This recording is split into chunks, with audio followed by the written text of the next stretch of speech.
Analyse past successes, पिछली सफलताओं का विश्लेषण करें। हम सबके जीवन में विफलताएं और सफलताएं आती हैं। जब अपनी ताकत पहचानने की बात हो तो कोशिश करिए कि आप अपनी पुरानी सफलताओं का विश्लेषण करें। वो सफलताएं आपको क्यों मिली, ऐसी क्या खास बात थी आप में जिसकी वजह से आप वो सफलता हासिल कर पाए। अपने पिछले परियोजनाएं, जो भी आपके प्रोजेक्ट्स हैं या जो भी काम आपने किया है, उन पर नजर डालें जहां आपने सफलता प्राप्त की है और वहां पे आपके कुछ स्किल्स यूज हुए थे, तो उन कौशलों या गुणों की पहचान करें जो उन सफलताओं में योगदान करते हैं जिनकी वजह से आपको वो सफलता प्राप्त हुई है। तो कोशिश करिए कि आप समय समय पर खुद का भी मूल्यांकन करते रहें और अपनी पिछली सफलताओं का मूल्यांकन भी करते रहें। आगे मैं आपसे कमजोरियों के बारे में भी बात करूंगा, पर अभी हमारा फोकस, पूरा ध्यान जो है अपनी स्ट्रेंथ या अपनी ताकत को पहचानने में है। तो आपको अपनी प्राकृतिक प्रतिभाओं की पहचान करना भी आना चाहिए। जो आपकी नेचुरल स्ट्रेंथ है, इसको रिकॉग्नाइज करना बहुत जरूरी है। इसकी पहचान अगर आप कर पाए, और कैसे होगी पहचान, बड़ा स्वाभाविक है। कोई भी काम अगर 4 लोगों को दिया गया है और उस काम को आप बड़ी आसानी से कर पाते हैं, आपको कम प्रयास करने पड़ते हैं, आपको अपनी एनर्जी कम लगानी पड़ती है, आप कम समय में ज्यादा बेहतर प्रदर्शन करते हैं, तो वहां पर आपकी प्राकृतिक प्रतिभा छुपी हुई है। जैसे अगर मेरे बारे में आप बात करें तो कोई भी ऐसा काम जब दिया जाता है जहां पर कोई कैलकुलेशन होती है, कोई गणित लगती है, जहां पर हिसाब किताब लगाना होता है, एक हमें पूरी समझ सकते हैं एक इक्वेशन बनानी पड़ती है, तो इस तरह की स्थिति में मैं बहुत बेहतर तरीके से काम कर पाता हूं, क्योंकि मुझे ये बड़ा इंटरेस्टिंग लगता है। मुझे ये मेरी प्राकृतिक प्रतिभा है कि मैं किसी भी कैलकुलेशन को बड़ी आसानी से कर पाता हूं।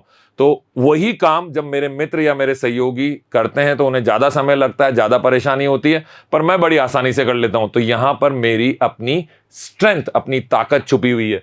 तो याद रखिएगा, उन गतिविधियों या कार्यों पर ध्यान दें जो आपके लिए स्वाभाविक रूप से आते हैं, समझे, जिनमें दूसरों की तुलना में कम प्रयास की आवश्यकता होती है आपको।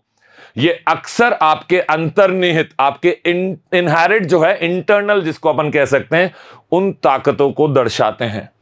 तो जो काम करने में आपको इंटरेस्टिंग लगते हैं, कम एफर्ट्स लगते हैं, आसानी से आप कर पाते हैं, वहीं आपकी ताकतें छुपी हुई हैं।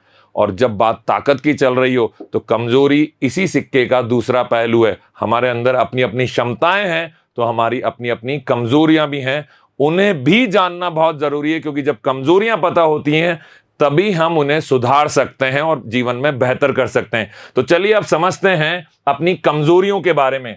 कमजोरियों की पहचान व्यक्तिगत और पेशेवर विकास के लिए महत्वपूर्ण है। आप जब भी जीवन में इंप्रूव करना चाहते हैं, आगे बढ़ना चाहते हैं, तो आपको अपनी क्षमताएं पता हैं, उससे आप आगे बढ़ेंगे, कोई भी कार्य चुनेंगे अपने जीवन में अपनी क्षमताओं के अनुसार। लेकिन कोई कार्य करते वक्त आपकी कोई कमजोरी उस कार्य को पूरा होने से रोक रही है, तो उस कमजोरी की पहचान आपको होनी चाहिए, ताकि अगली बार उस तरह का कोई भी कार्य करने से पहले आप अपनी कमजोरी को दूर कर लें। जब हम अपनी वीकनेस को आइडेंटिफाई करने की या कमजोरी की पहचान की बात कर रहे हैं, तो उन क्षेत्रों को पहचानना जरूरी है जहां आप संघर्ष करते हैं। जैसे मैंने अभी बताया कि मैथमेटिक्स से रिलेटेड, गणित से रिलेटेड, कैलकुलेशन से रिलेटेड अगर आपको कोई काम दे दिया जाए जहां पे गणित लग रही हो और आपको वहां संघर्ष करना पड़ रहा है, तो इसका मतलब गणित आपकी अपने आप में कमजोरी है। ऐसे जीवन की कई सारी बातें हैं। मान लीजिए आपको मंच संचालन के लिए काम दे दिया गया कि आपको मंच संचालित करना है, बहुत सारे लोगों को संबोधित करना है, और उसमें आपको घबराहट हो रही है, आपके हाथ पैर फूल गए, और जब आप मंच पे गए भी सही हिम्मत करके तो अभी आपसे कुछ ना कुछ गड़बड़ हुई, तो वहां आपको अपनी कमजोरी पता चली कि आप मंच संचालित करने में कमजोर हैं, वहां आपको संघर्ष करना पड़ रहा है, वहां कई तरह की परेशानियां आपको हुई। तो वो कमजोरी का पता चलना जरूरी है, ताकि अगली बार इस पे अभ्यास करके, प्रैक्टिस करके आप बेहतर तरीके से मंच से लोगों को संबोधित कर सकें। तो उन क्षेत्रों को पहचानिए जहां आप संघर्ष करते हैं, आपके पास कम कौशल है, स्किल की कमी है या कुछ गुणों की कमी है जिसकी वजह से आपको संघर्ष करना पड़ रहा है। और जब आप ये क्षेत्र पहचान जाएंगे तो आपको तुरंत अपनी कमजोरियों का एहसास भी हो जाएगा। कमजोरियों की पहचान करके आप उन्हें सुधारने पर काम कर सकते हैं। पहचान होगी तभी तो सुधारा जाएगा, जाहिर सी बात है। आप लोगों से मदद भी मांग सकते हैं। जब आपको अपनी कोई वीकनेस पता चलती है, जब आपको अपनी किसी कमजोरी का एहसास होता है, उस जगह पे हमें उस कमजोरी को, उस कमी को दूर करने के लिए कुछ लोगों की मदद लग सकती है। मदद भी मांगी जा सकती है, लेकिन तभी जब हमें हमारी कमजोरी पता हो। कई और भी विभिन्न तरीके हैं जिनसे अपन उनकी भरपाई कर सकते हैं या उन्हें सुधार सकते हैं। ऑनलाइन कई सारे ऐसे टूल्स अवेलेबल हैं जिनके माध्यम से हम हमारी कमजोरी को चेक कर सकते हैं। ऐसे कई सारे साइकोलॉजिकल टेस्ट हैं जिनको अगर हम देंगे, ऑनलाइन जाकर सवालों के जवाब देंगे, तो एक रिपोर्ट निकल के आएगी अंत में, जिससे हमें हमारी कमजोरी पता चलती है।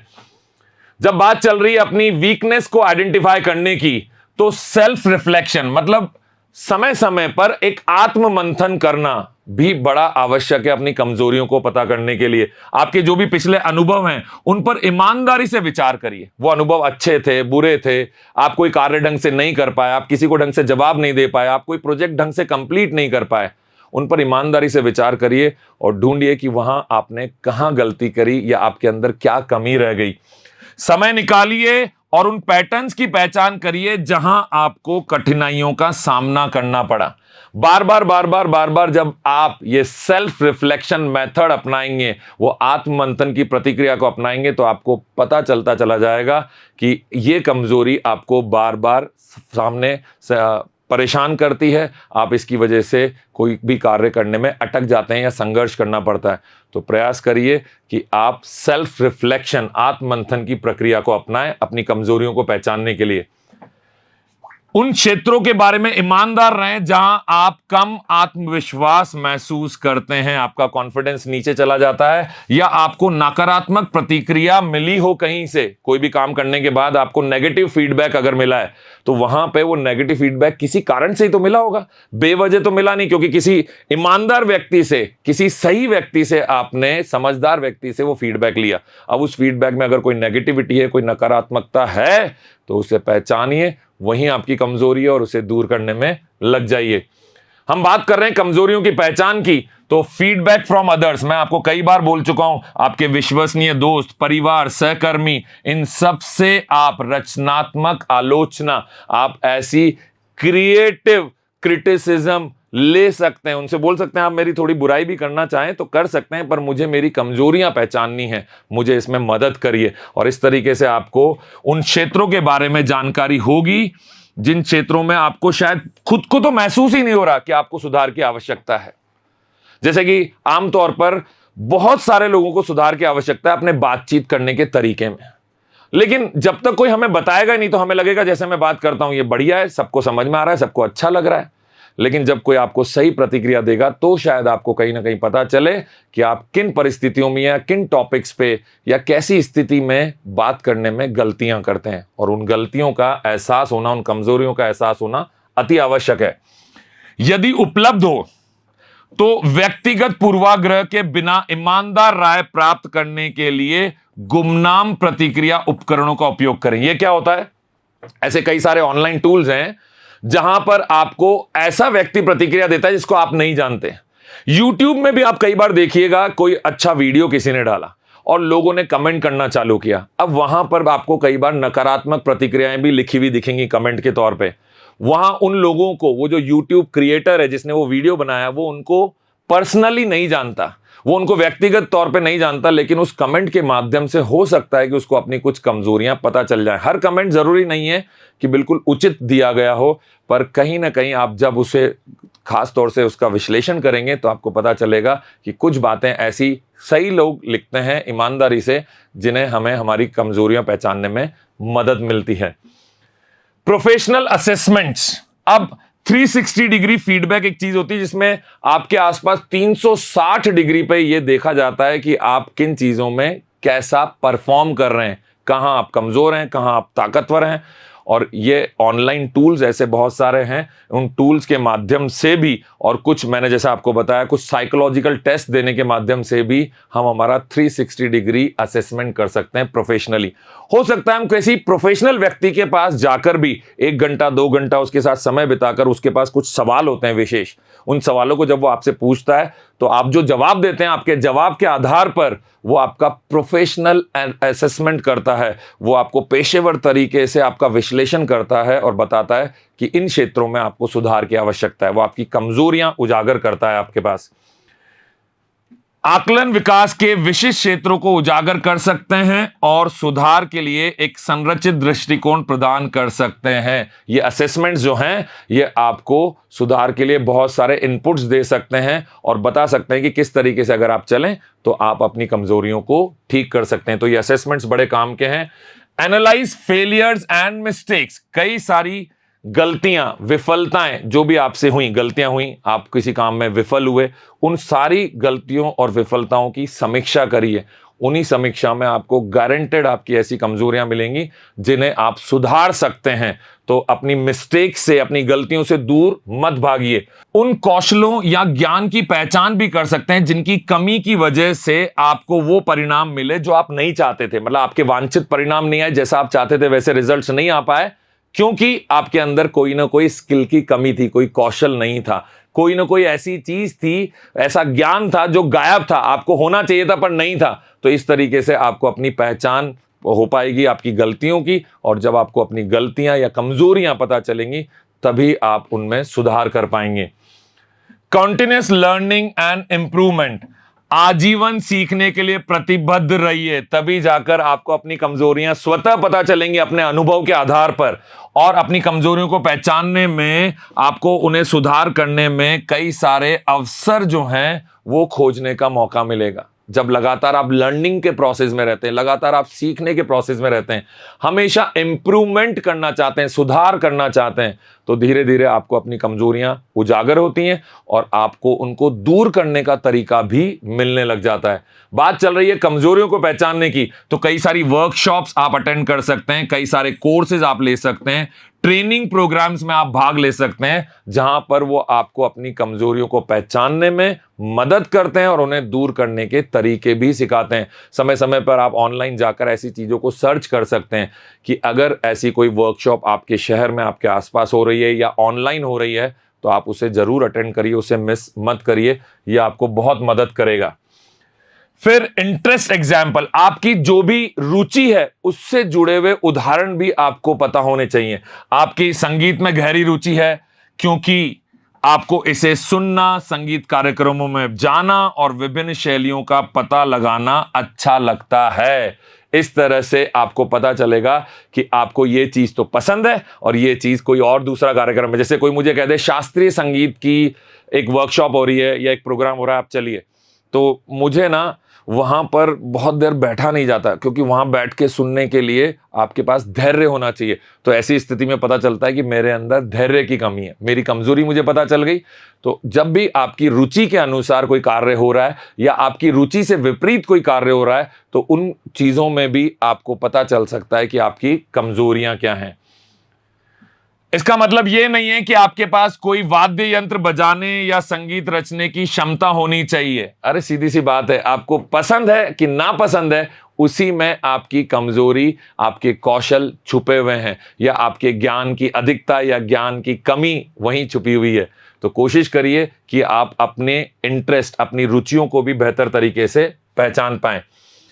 आपके पास पियानो बजाने की क्षमता हो क्योंकि आपने वर्षों तक इसको सीखा है, कहीं जाकर इसकी प्रैक्टिस की है, इसका अभ्यास किया है, तो यह कौशल एक क्षमता है, चाहे प्रदर्शन में आपकी गहरी रुचि हो या नहीं हो।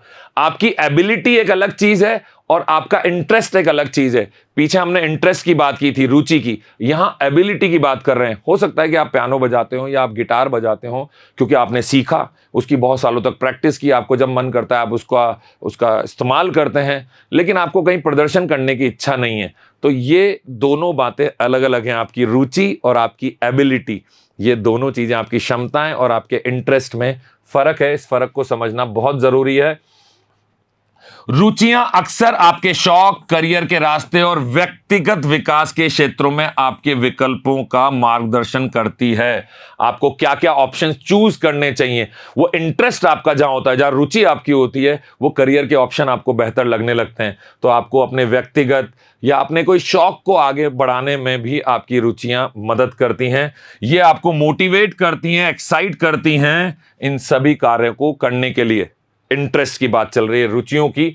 और जब एबिलिटीज की बात करते हैं, क्षमताओं की, तो क्षमताएं किसी विशेष कार्य या क्षेत्र में आपकी योग्यता और दक्षता को दर्शाती है। कोई भी काम करने में आप कितने योग्य हैं, कितना बेहतर काम आप कर पाते हैं, उसमें आप कितने एक्सपर्ट हैं, उसमें भले आपकी रुचि है कि नहीं, लेकिन आपने बहुत प्रैक्टिस की, आपने सीखा है, इसलिए आपकी एबिलिटी डेवलप हो गई है। वे अक्सर आपके प्रदर्शन और उपलब्धियों का आधार होती है। आपकी परफॉर्मेंस कैसे निकल के आएगी, आपको कौन से अचीवमेंट्स मिल पाएंगे, यह आपकी एबिलिटी पर निर्भर करती है, आपकी क्षमताओं पर निर्भर करती है।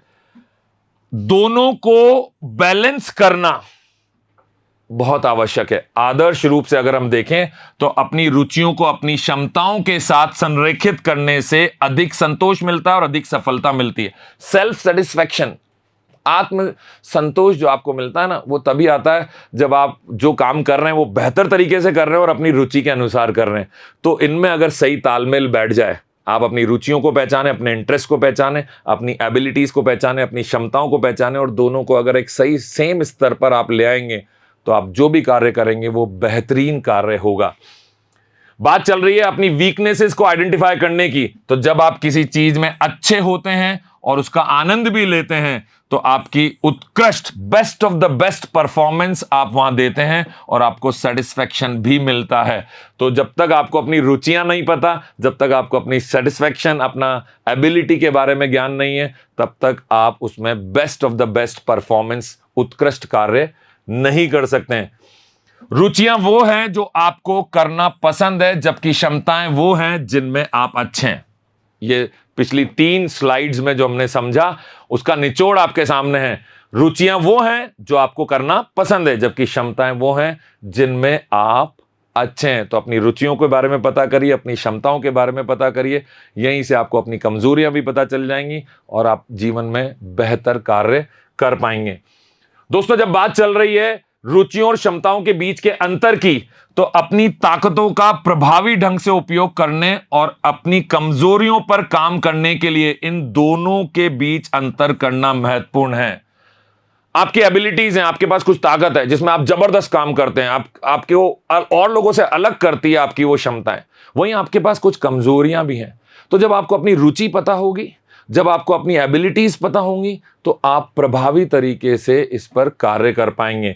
तो अपनी ताकतों का प्रभावी ढंग से उपयोग करना चाहते हैं, अपनी कमजोरियों पर काम करना चाहते हैं, तो इन दोनों के बीच में आपको अंतर भी बेहतर तरीके से आना चाहिए। तो जब कभी भी आप आत्म जागरूकता की बात कर रहे हैं या आपको एक प्लानिंग बनाना चाहते हैं, एक ऐसी प्लानिंग जो आपको स्ट्रेटेजिक तरीके से, मतलब एक रणनीति के अनुसार जीवन में आगे लेके जाए, तो उसके माध्यम से आप अपना व्यक्तिगत और व्यावसायिक विकास अगर देख रहे हैं, तो आपको इन सब चीजों को समझना और उन्हें सुधारने के लिए एक रूपरेखा प्रदान करती है आपकी रुचियां और आपकी क्षमताएं, आपकी ताकत। तो इनको बहुत बेहतर तरीके से, भिन्न तरीके से आपको पहचानना आना चाहिए।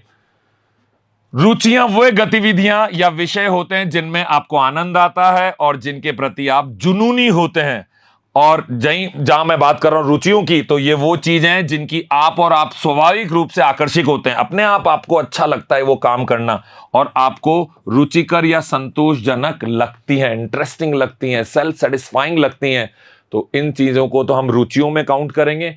वहीं जब मैं बात करता हूं एबिलिटीज की, क्षमताओं की, तो ये वो कौशल होते हैं, वो दक्षताएं हैं जो आपके पास हैं किसी भी कारण से, चाहे आपने प्रैक्टिस करके हासिल की हैं या आपके अंदर इनहेरिट हैं, हमेशा से आपके अंदर ही निहित थी। ये दर्शाते हैं कि आप किस में अच्छे हैं और क्या प्रभावी ढंग से कर सकते हैं। अक्सर प्रशिक्षण, अभ्यास और अंतर्निहित प्रतिभा के परिणाम स्वरूप आपको अपनी क्षमताओं का ज्ञान होता है। दोस्तों, कोशिश करिए कि आप अपनी क्षमताओं को पहचान सकें, आपको अपनी रुचियों के बारे में पता हो, तभी आप अपने जीवन में आगे बढ़ पाएंगे। और इन दोनों में भिन्नताएं हैं, कभी कभी ये दोनों एक जैसी लगती हैं, लेकिन इन दोनों में भिन्नताएं, आप उन भिन्नताओं को समझने का प्रयास करिए। मैं इसी तरीके से आपको सेल्फ मैनेजमेंट की और भी कई सारी बातें बताता रहूँगा। इन पर प्रयास करिए, इनको लगातार अपने जीवन में निहित करने की कोशिश करिए, अपने जीवन में इन्वॉल्व करिए इनको, और मैं उम्मीद करता हूं कि आप अपनी लाइफ में बेटर सेल्फ मैनेजमेंट कर पाएं। धन्यवाद।